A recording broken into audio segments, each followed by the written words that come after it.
what, if any, concerns do you have about traveling at this time?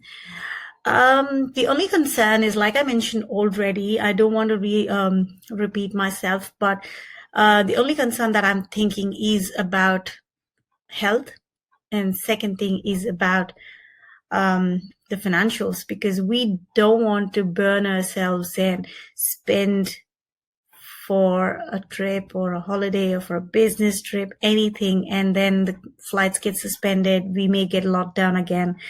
We may be stuck in a different country altogether and just quarantine. Then we coming back to Australia would be a challenge again, because we will need to quarantine again. The whole lot of process. It's mentally very depressing and mentally stressful. And I don't want to go through that. 10.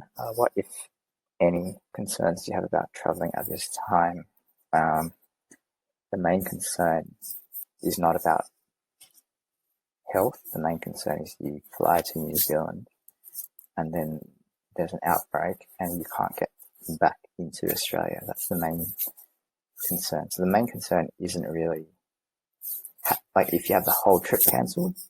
I think there's no harm booking a holiday now, and then in 2 months, 3 months time, before we travel, there's an outbreak, then the whole thing gets postponed or paused. That's fine. The main concern is you travel to New Zealand and then something happens, there's an outbreak somewhere, and you can't, your flights back to Sydney either get cancelled or you have to quarantine on the way back.